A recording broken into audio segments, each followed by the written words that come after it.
Welcome to District 6330's Noon Zoom for May 2021. Today's Noon Zoom features Rotary's focus on honoring Indigenous people. We'll hear from John Currie, the Executive Director of H.I.P. and the President of the Rotary Club of Pickering. Clay Melnike, District H.I.P. Coordinator for Rotary District 6330. Kristin Crane, Rotary Club of Goderich, on humanizing our differences. And Pat Cavan will tell us about the Hand Up projects. Now, to lead us through our Noon Zoom, here is District 6330 Governor David Elliott. Thank you, Jim, and welcome everybody.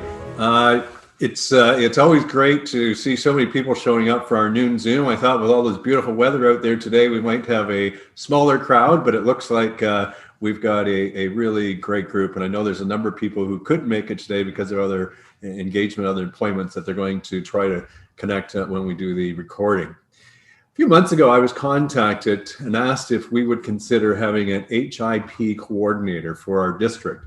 And as soon as I saw it, it's like, what is a H.I.P. and what is a coordinator and how would it work in the district? So I gave John, our speaker today, I gave John Currie a call and I said, can you tell me, enlighten me a little bit about who is H.I.P. and what will they be able to do to help support our clubs?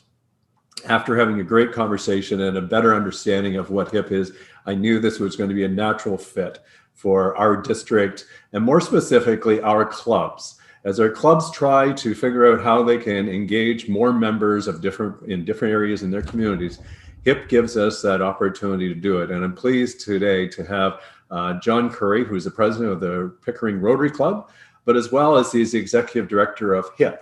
And he will also be introducing our new district coordinator for H.I.P., who is a member of the Thornbury-Clarksburg Club. So John, welcome to our district and take it away. Thank you very much, District Governor David. We really appreciate the opportunity to be here and to speak with everyone. H.I.P. has been around since 2014, and I always like to start with this slide. Even though I know I'm speaking to Rotarians, I think it's always a great place for us to begin the conversation because we promote peace, we fight disease, clean water, local economies, education, mothers and children, and now we've also are adding environmental to our mix as well. The important thing on this slide is that there's 720 clubs in Canada, and I know your district crosses over to the States, and I'll talk a little bit about how H.I.P. has expanded internationally and what that means as we go forward as well. But for purposes of us getting started with H.I.P., we recognized that we had 720 clubs across Canada. What was also interesting as we were looking at doing this wonderful stuff all around the world was that we would hear news about our Indigenous people here in Canada and the struggles that they had faced or are facing. And we thought, well, we're doing this wonderful stuff all around the world. How come we're not doing something here at home? And remember that number 720? Well, we found out that there's 633 First Nations across Canada. And it almost seemed like an ideal match to match 720 Rotary clubs with the 633 First Nations. What we also recognize is the wonderful stuff that our Indigenous people have done, the wonderful contributions they have given to our country here in Canada and around the world. When you look at it, we had over 1/3 of the First Nation population actually go and participate in wars. That's just not just 1/3 of men, that's 1/3 of the whole entire population, which is like a huge sacrifice on behalf of any group of people. We also recognize the different languages, the different cultures, and the other contributions when Europeans arrived here, how they helped us to be able to survive this harsh climate. So it's really important that we take a look at this and understand that we have 1.6 million First Nation, Inuit, and Métis people in Canada, and it's actually one of the fastest growing populations and one of the fastest growing workforces that are out there. Our Indigenous people have been through all sorts of tragedy. And when we talk about what they've been through, we're not talking thousands of years. We're talking as late as 1996 was when the last residential school closed. You'll see a picture here in 1830 of Thomas. Thomas is wearing his Indigenous outfit, and then in another photo, he's wearing European-style clothing. This photo was taken the same day. This is a propaganda photo to say, hey, we are wiping the Indian out of the child. If you've ever visited one of these residential schools, you'll certainly understand that they weren't there for assimilation. It was really to destroy the culture, to really wipe the Indigenous culture completely off of out of our country, for sure. You'll see a picture here of in 1876 of an Indian agent. An Indian agent controlled every aspect of Indigenous people's lives, whether they could leave the reservation, whether they could start a business, whether they could hire a lawyer.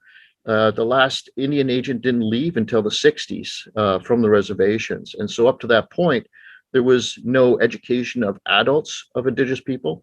The youth were taken away from the communities. And you wouldn't, I have a hard time sometimes imagining entire communities without any children at all. And the impact that has when you have that happen generation after generation. And I'll share a little story with you. I grew up in Dryden, Ontario. It's between Thunder Bay and Winnipeg.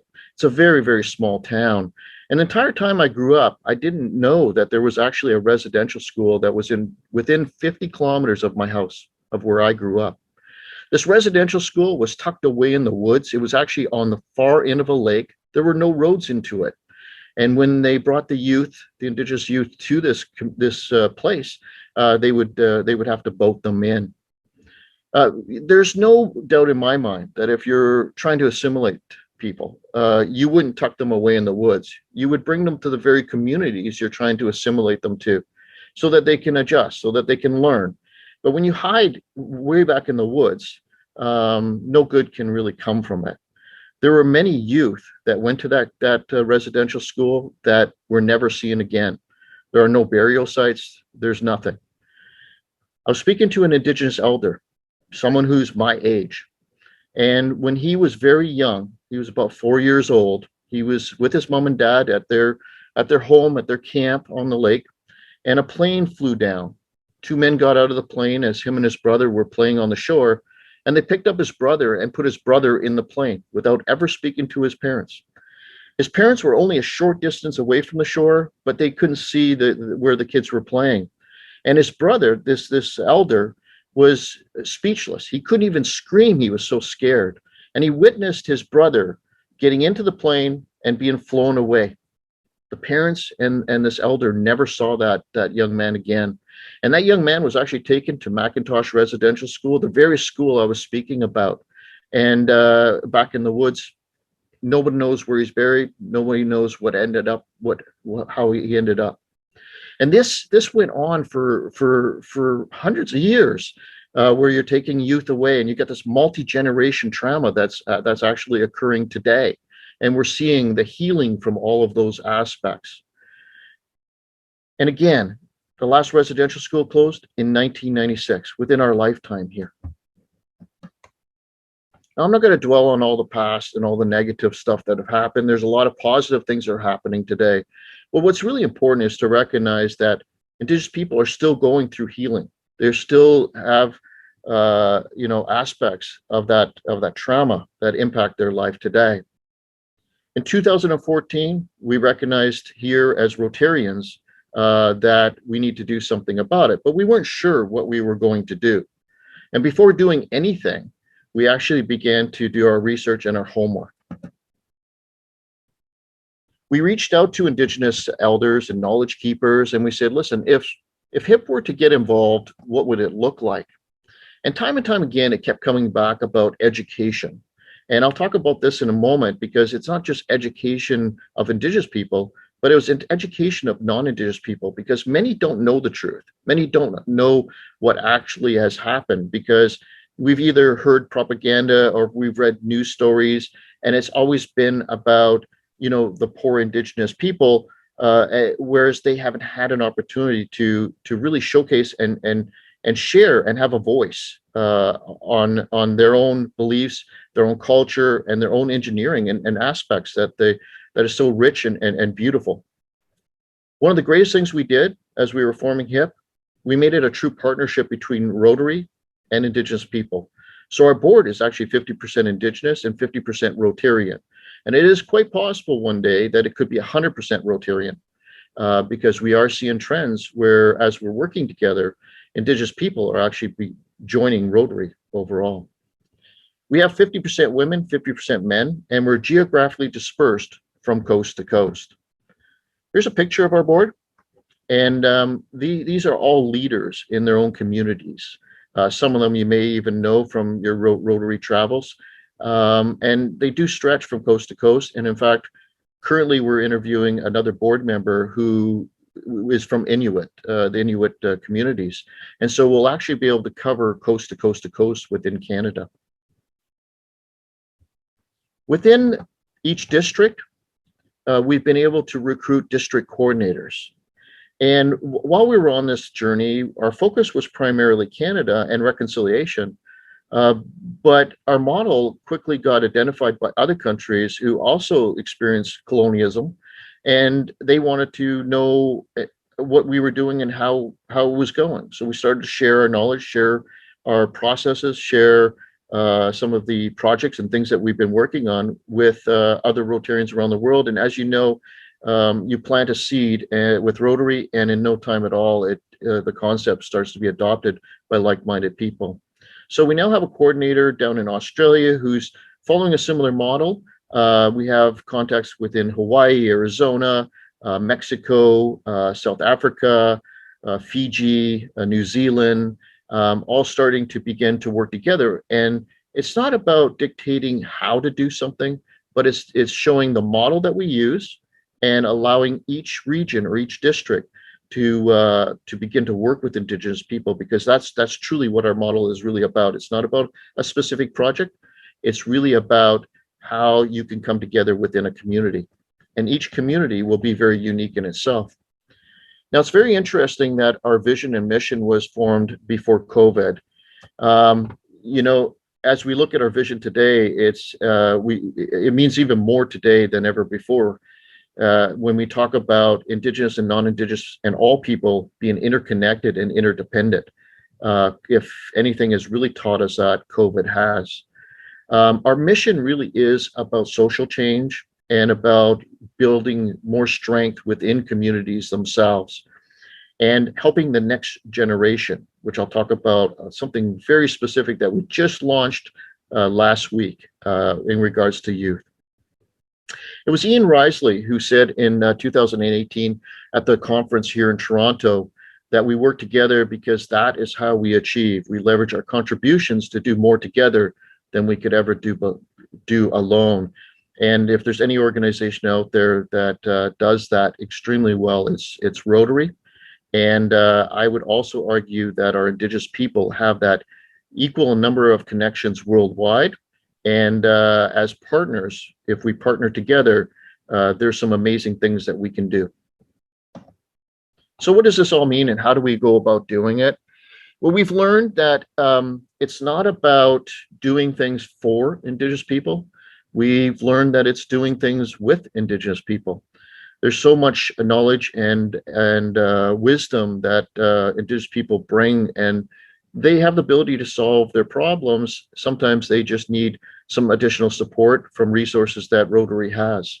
And in that way, we can make wonderful partners. So the first step has always been about awareness and learning and educating ourselves about Indigenous people, and especially wherever you can do that locally. The second step is about the building of the relationship.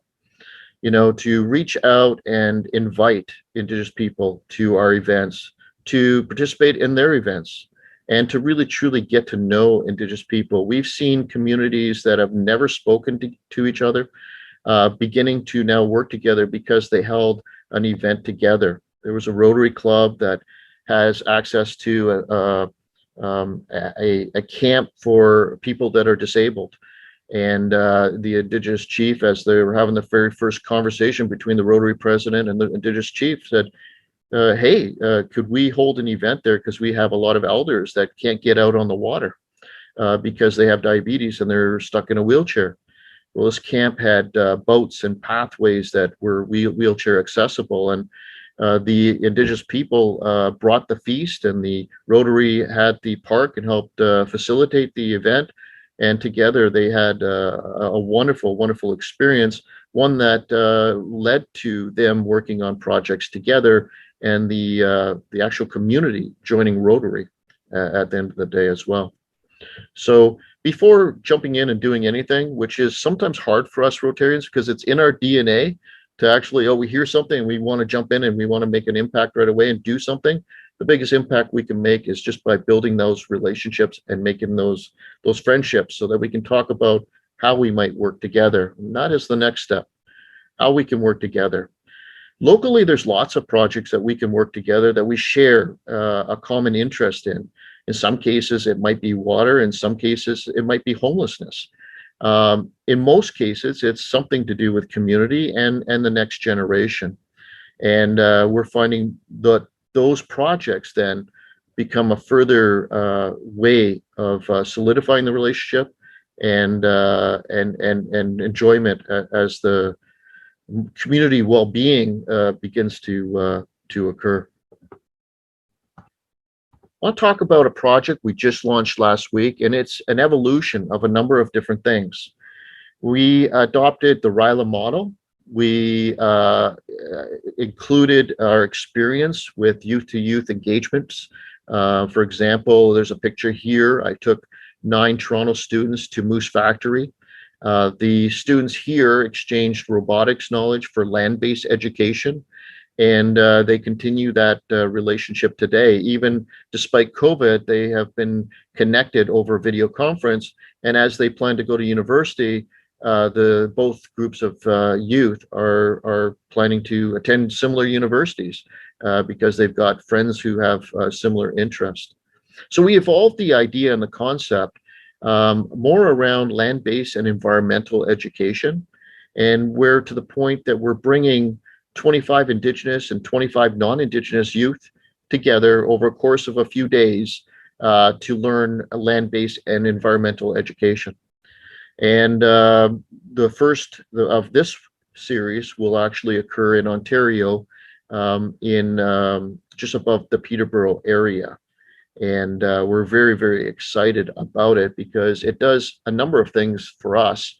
I mean, it's got the peace building and relationship element to it. It's got the cultural awareness element to it. And it's got the environmental land-based element. And obviously youth as a focus is in the next generation, and how we can help them have a great future means a lot to us as Rotarians. So there's lots of little steps, and I always leave this slide behind on how to begin the journey. And I know that anywhere you live in the world where there's Indigenous community that's close by, the first step is just to reach out and to begin to have that dialogue, begin to have some conversations. We are not an advocacy group. We're not about government negotiations or anything of that nature. We are simply about peace and about healing of communities and bringing people together so that you can work on the bettering for the future generations overall. Now, I'm going to pass it over to one of our district coordinators, and I know our district governor, David Elliott, has already mentioned Clay. Clay is very, very special for a number of different reasons. Clay actually works for the Indigenous Sports and Wellness of Ontario, and he's got many, many years of experience working in partnership with Indigenous people.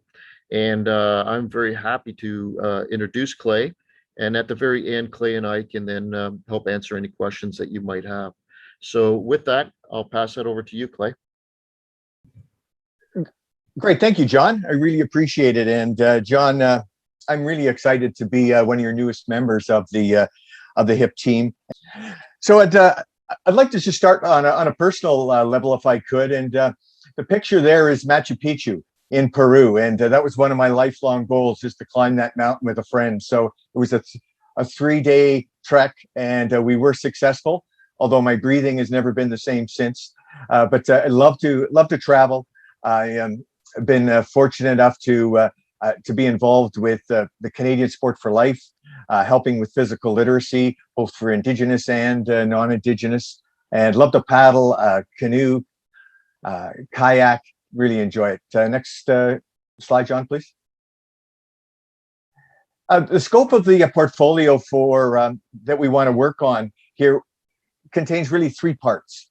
Awareness, education are the first 2. And if I could just talk briefly, the awareness of the Indigenous the peoples, and John did a great job in covering the history. But what I've learned in my 7 years is that the young people are now a generation away from making huge impact in this world.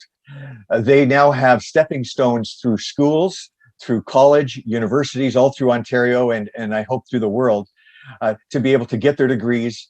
They're now coming out with lawyers and engineers, so they can be self-reliant.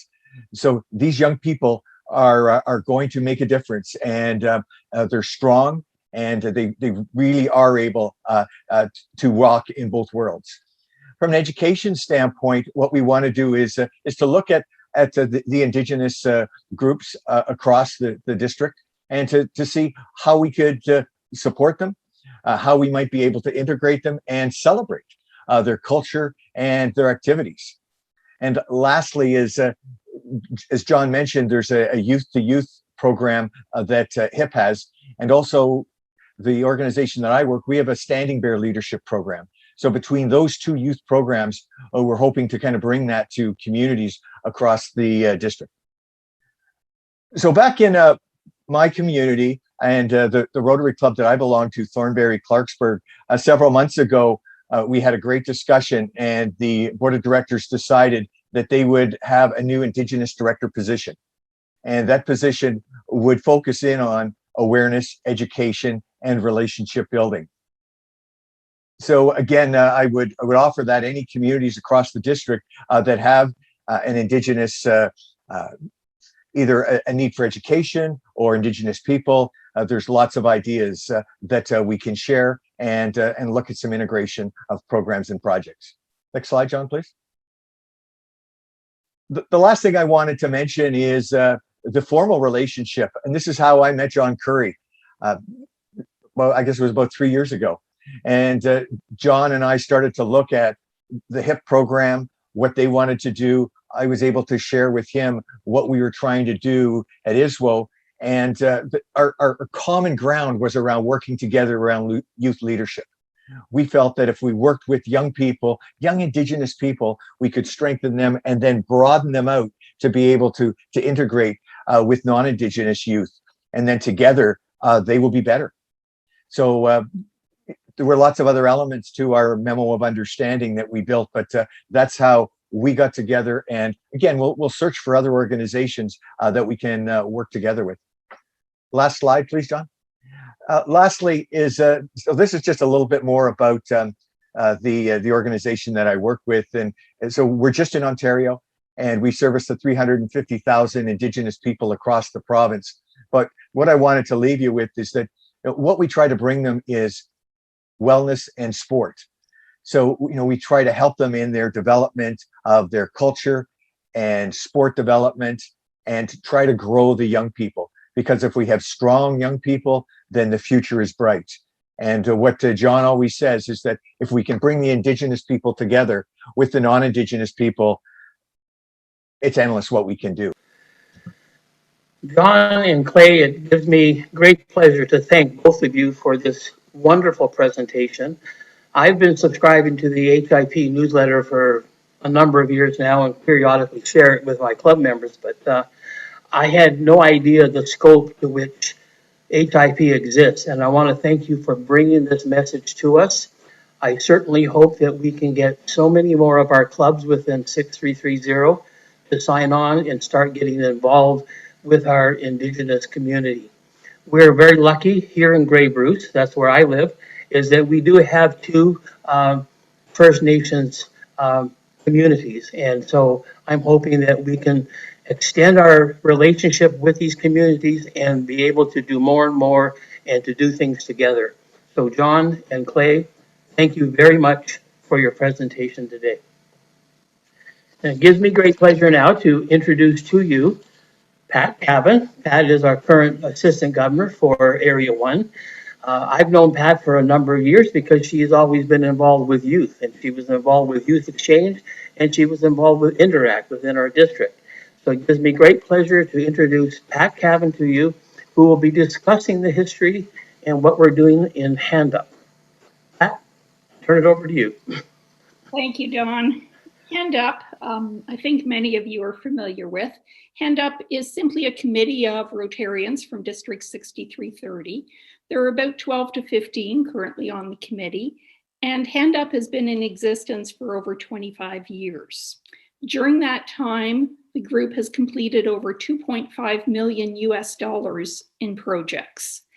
We've done that, of course, by using grants, both Rotary Foundation global grants and Government of Canada grants, and also largely due to the support of District 6330 Rotary, Rotaract, and Interact clubs. We've accomplished the 2.5 million because we are a group of active people who share a common passion for and interest in international work. We work together, we learn from one another. Bob Carson is one of our members. Bob has been doing global grants for 25 years, so we have a lot of mentorship within our group, and that allows us to get things done. To date, all of the work of Hand Up has been done in Cameroon, Africa. We've worked with Indigenous people in very rural, remote villages that are isolated and do not have access to what many of us would think of as basic living requirements. In priority order, we look at a community having adequate food. That could include training in crops or livestock growing. Can then look at getting clean water into the community. We often tend to think that clean water is what's needed. In one of these very rural villages, I met a woman who looked me right in the eye and said, "When we don't have clean water, some of us die, mostly our children and elders. When we don't have food, we all die." I've never forgotten that. Clean water is not getting water into households as we think of water. It's getting water into villages. So placing a tap stand within a village, putting latrines and hand wash stations into schools so that women in particular and girls no longer need to spend the full day gathering food and water. Once those two things are in place, then it's time for education and economic development. They go hand in hand. The education is not just the education of children, but also looking at providing training in job skills and forming things like a cooperative so that they can take their produce to the market in the city where they will get more for it. Our most recent project involved maternal and child health. Unfortunately, a civil war in Cameroon is preventing us from safely completing projects there right now. And being a group of 15 active Rotarians, we don't sit still very well. So we're currently looking at a water project in Guatemala. We've opened the global grant for a water project in the village of Todos Santos. Similar to Cameroon, Todos Santos, again, we're looking at working with the Indigenous Mayan people. They have been displaced due to a civil war and have ended up on less fertile land. This project is looking at harnessing the water that is plentiful during the rainy season, but is non-existent during the dry season. Their dry season goes from approximately November, December until March, April. This is a picture of their main water catchment area, and this picture was taken the first week of February in 2020. So barely halfway through the dry season, and as you can see, there's very little water to be had.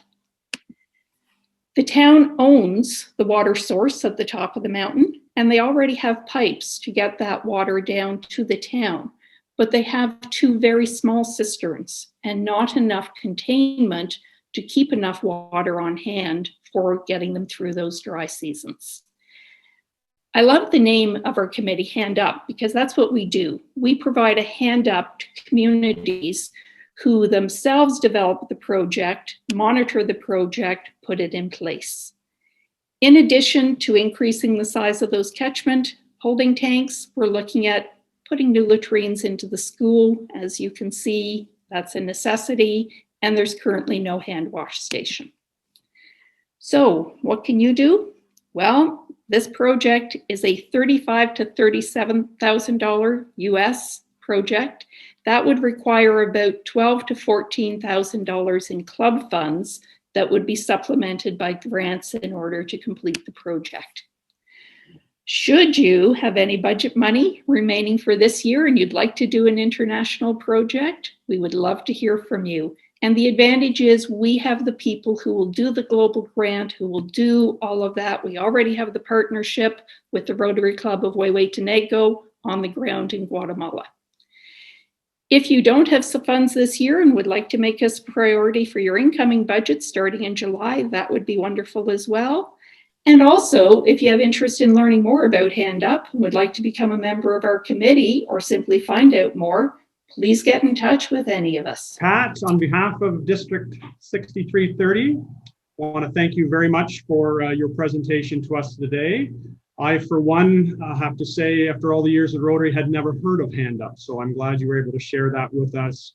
And international projects for the Rotary Club of Goderich are very important. And for the incoming executive, we'll move it up the chain and have a talk. So thank you again for sharing that information with us today. Good works, and thanks again, Pat Cavan. Okay, on behalf of, I should say, I'm Micheal Strickland, current president for the Rotary Club of Goderich. It is, and I send greetings from members and Goderich residents.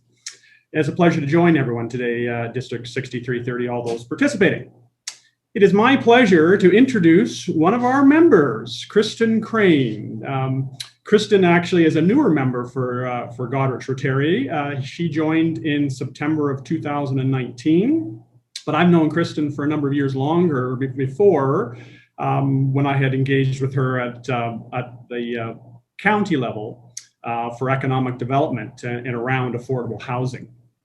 So Kristin, she actually has her bachelor degree in science from the University of Saskatchewan. Her and her husband, Matt, settled in Goderich a few years ago with their family, 2 daughters, 2 very busy children. So Kristin and her husband, Matt, are also stay-at-home homeschooling during this lockdown as well. So a very, very busy lifestyle, as well as a busy working mom with the Huron County of Huron Economic Development Department. And Kristin's role is Immigration Partnership Coordinator. Kristin also loves the outdoors, loves her pets. I see her walking around my neighborhood very often with her 2 dogs, and we get to kind of chat outside of Rotary a lot. So it is my pleasure to introduce Kristin. She's going to talk to us about humanizing our differences, as well as a new initiative that she's working on, Welcoming Week 21. Please help me welcome to the Zoom district stage, Kristin Crane. So I'm pleased to be here to speak with you today. I am just so interested to hear about all the projects that are taking place in Rotary. I learned a lot of new information today, and it's just really inspiring. I am so pleased to be a Rotarian. I'm always learning new things and constantly excited about the work that's being done by Rotarians. So I'll shift gears a little bit towards some of the work that I do for County of Huron that I think is of interest to Rotarians in our district. Bear with me. There we go. So I'm going to talk to you today initially about immigration partnerships and what they are. So they are community-based organizations that are designed to engage with a variety of community partners and stakeholders, such as some of the work that we've heard about today with the H.I.P initiative. And our work is to support newcomers to Canada that are in our communities. And some of the work that we do raises awareness for the services and resources that are needed in the community to support those newcomers, to determine what the community sees as priorities to integrate and welcome newcomers into our communities, and to encourage the conversations about diversity, the benefits of immigration, and what it means to be welcoming. And that's more what I'm going to focus on today. So the way that immigration partnerships work is that it's really a community-wide collective group of individuals, whether it's school boards, healthcare sector, municipal government, not-for-profits, community organizations, service clubs, faith-based organizations. It's bringing all of these different voices to the table to discuss how we can share our resources, determine our gaps and needs to support newcomers, and how we can do better at being welcoming and inclusive for newcomers, and whether that's with education or events or resources that need to be created. This is an initiative that's funded by the federal government through Immigration, Refugee, and Citizenship Canada. And across Canada, there are over 80 immigration partnerships. Some, such as Toronto, have 5 immigration partnerships just to cover that large, very densely populated area. Whereas you could get into somewhere in Northern Canada where they have something called a zonal immigration partnership that covers large sections of territory where the populations are more sparsely populated.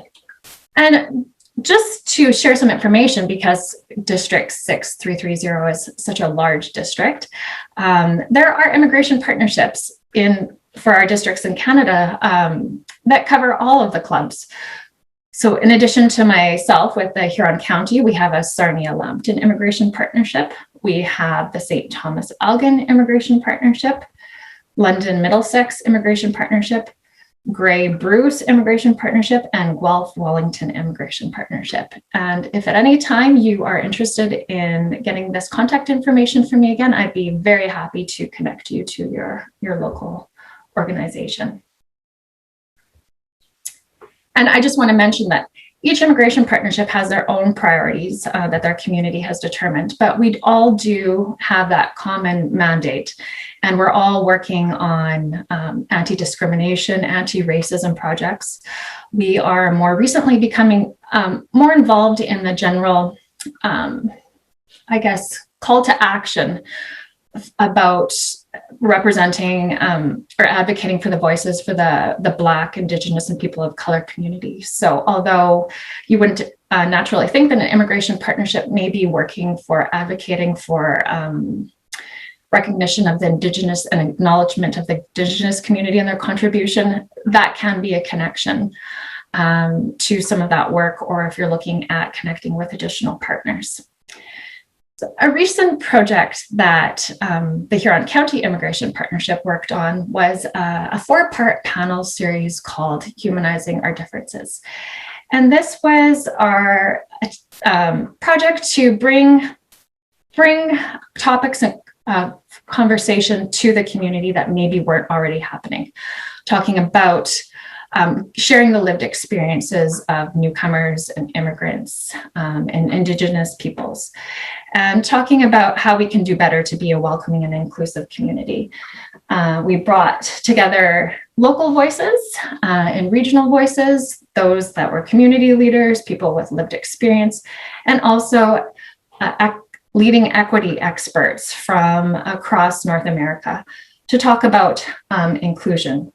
And we wanted to provide a really large variety of conversations and experiences. And the result was 4 series of panel conversations broken down into separate chapters. There's videos that range in length from 10 minutes to 40 minutes on equity, microaggressions, lived experience of the Muslim community, just a wide variety of topics. And I'd really encourage you to check out some of the resources that we created and the videos. There's a link at the bottom of the screen here, the bit.ly link with Humanizing Our Differences, that will take you to the resources that we've created. And we don't want this conversation to end. This was sort of our first dip into some of these topics in Huron County and reaching rural audiences, but it's certainly not the last. And as Rotarians, if there's projects or interests or information that you can think of, please connect with your immigration partnership, and we're happy to respond to that and work together with you as Rotarians to address those needs. And a project that is really just starting for ourselves at Huron County Immigration Partnership, as well as some of the other immigration partnerships in the region, London Middlesex, Guelph Wellington, Sarnia Lambton, St. Thomas Elgin.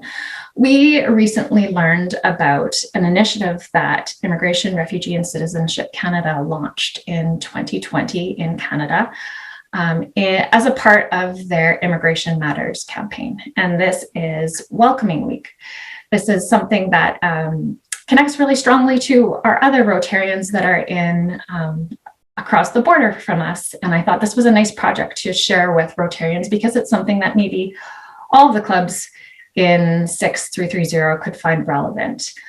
So Welcoming America, which is, I believe, part of a larger Welcoming International movement, is a network of partners across the United States and the world who strive to make their communities a more welcoming place for all. So it connects very strongly with immigration partnerships, but also connects with Rotary and our ideals and peace building, relationship building.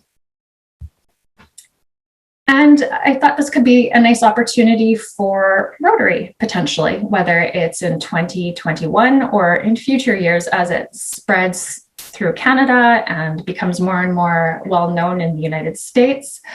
And really, we're all looking at a virtual platform, but it is coming together to create resources, videos, events, just shows of showing the community how welcome you can be, and that your welcome includes those immigrants and newcomers to the community, or inclusive of all peoples, right? We really want to extend that welcome to the groups of people that are quite often marginalized in our communities.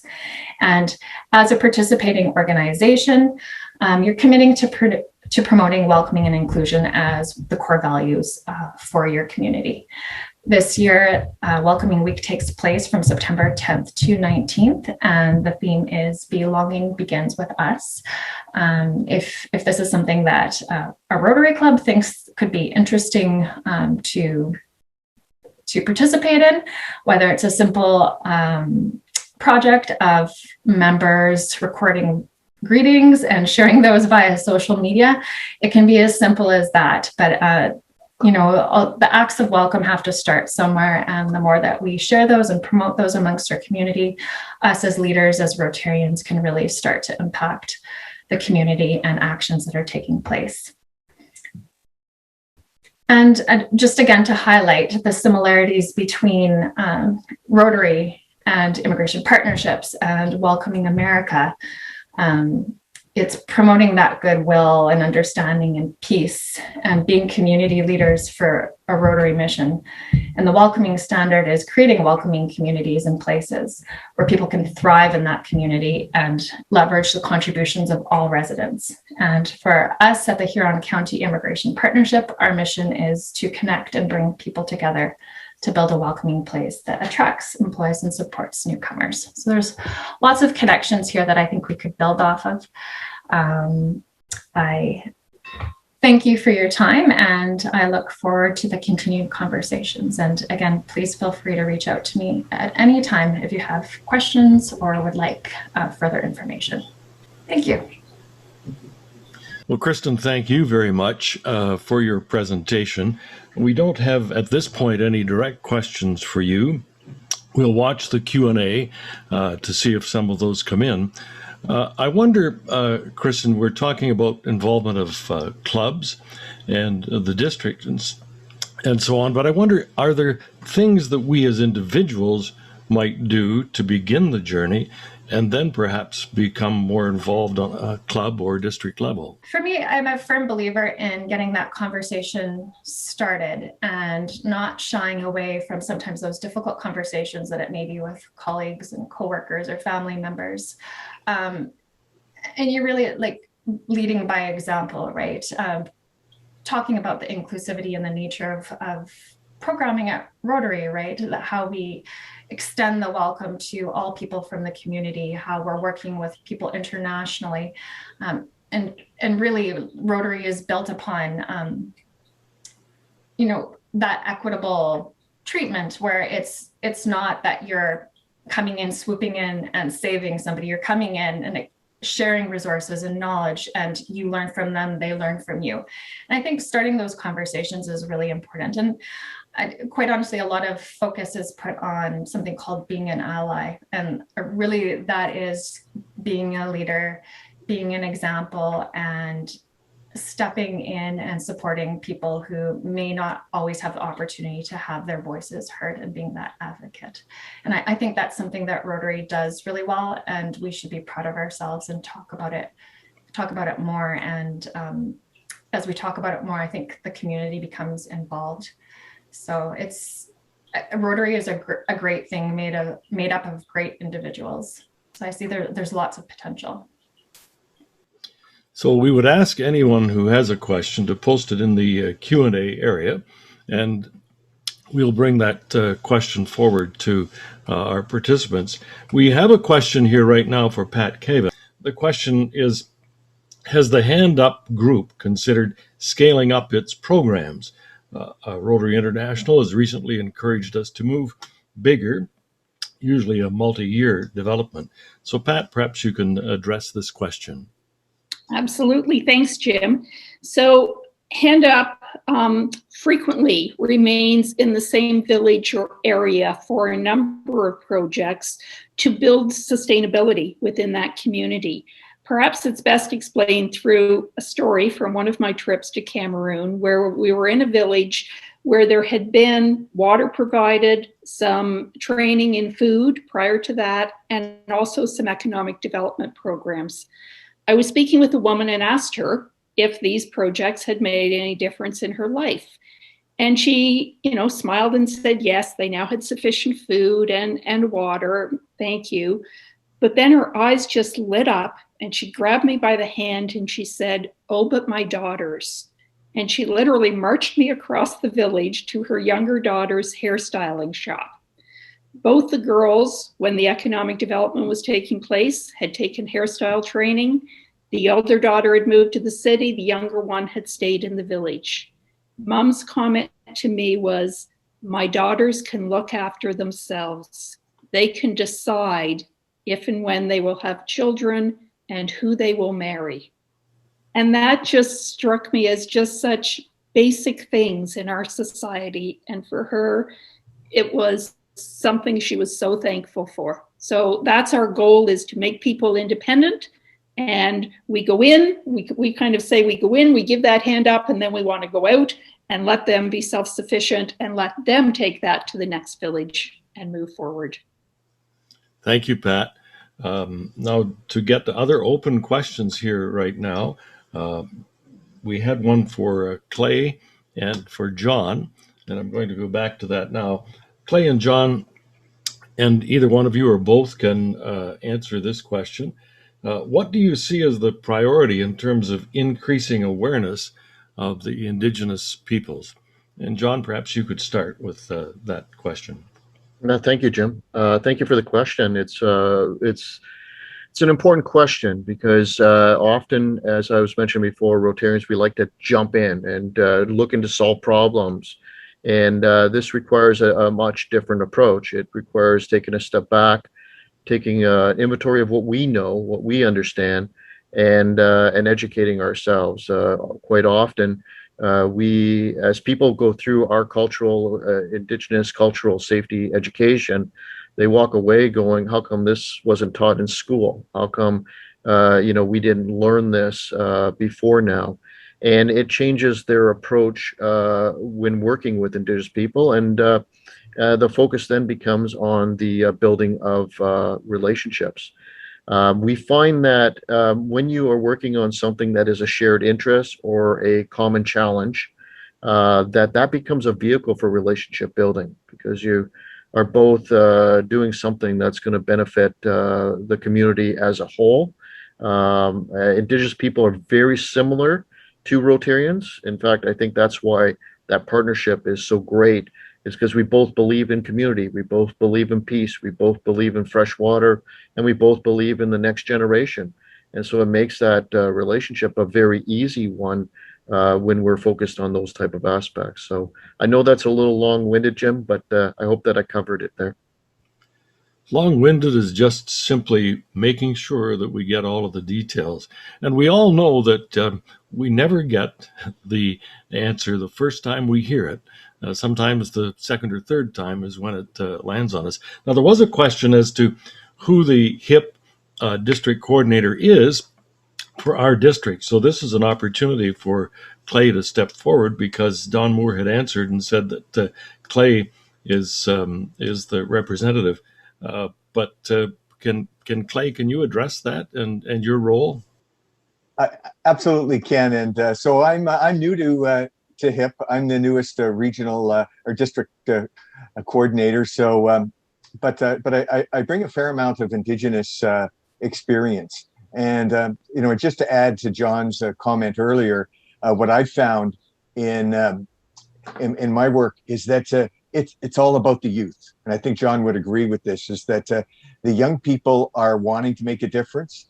They are wanting to put some of those terrible things that have happened in the past behind them. And they want to be able to walk in both worlds. And there's a term called two-eyed seeing.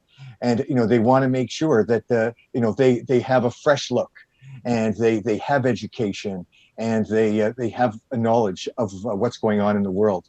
So, I hope to be able to bring some of that. And the other thing is that there's a lot of projects that are needed out there. And I think that the Rotary clubs could help. And one of the things John and I worked on over during COVID was we brought food, medical supplies, and sporting equipment to the north, to Northern Ontario. And we used various partners, Trucks for Change, which is a partner that HIP has evolved with. We got a great partnership with CN Rail, and Unilever gave us hand sanitizer and wipes. And we were able to bring all this up north and really make a difference in some of those remote communities. So that's just an example of projects that are out there. And so I hope to work with all the clubs and find out what's needed in the district, and we'll roll up our sleeves.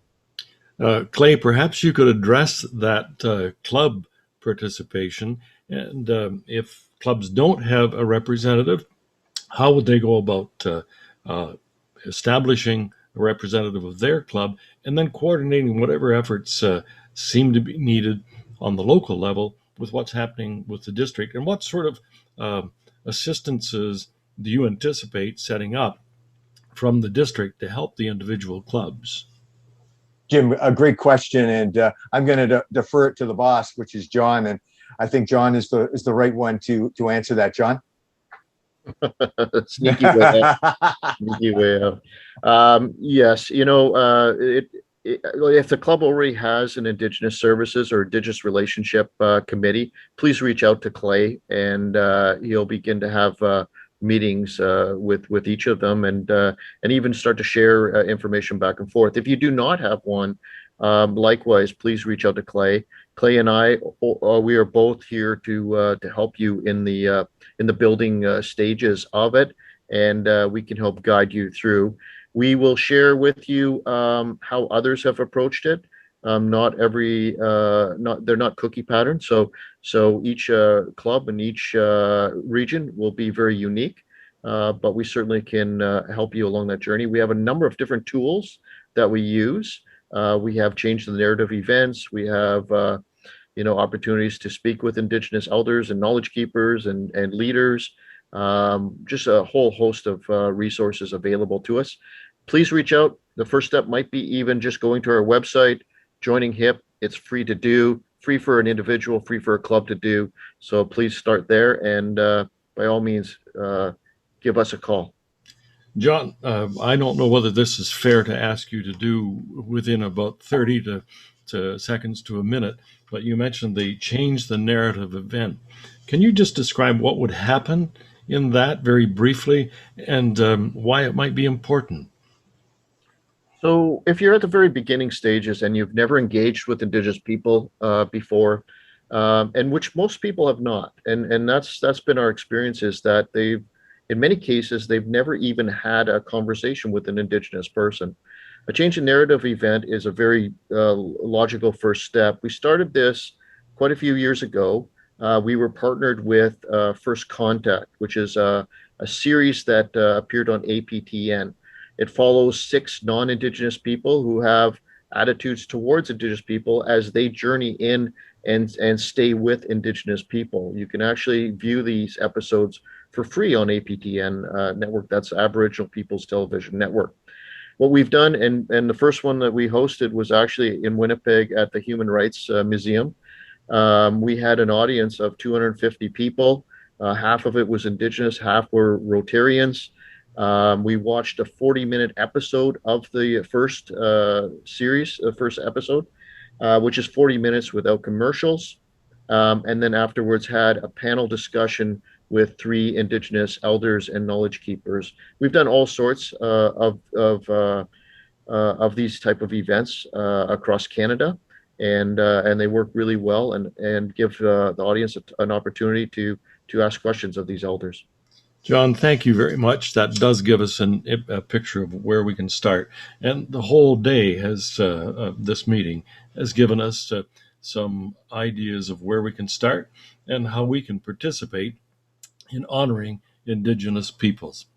With that, thank you to you and to Clay and to the other participants. And now back to our district governor, David. David. Thanks a lot, Jim. And thank you, everybody, for coming. We've got a lot of question and answers that are still in the open chat, and we'll try to pull those off and make sure that we respond maybe directly to you as we're running out of time today. But as I said, I want to thank everybody for coming today. We hit over 100 people, which was absolutely amazing. And as I said, I thought with this beautiful day, we might have a few less, but glad to see everybody. But I think what's important is this was a really important topic to be discussed. Jim and Jim Swan, I want to thank you for getting the recording ready. That's going to be up, and also Martin Ward for coming in and being our host. It takes a lot of work and a lot of effort, but I want to end reading our mission statement for DEI for the district so that we have an idea of where this is going. The diversity and equity and inclusion mission of District 6330 is to lead, guide, and inform all clubs and their members about the importance of creating a welcoming, accepting, and inclusive environment for all, and the necessity of fostering and promoting an environment of diversity, equity, and inclusion to attract, develop, and engage and retain exceptional service-minded individuals. To everyone on the calls today, thank you, thank you, thank you, and get outside and enjoy this great weather. Have a good day.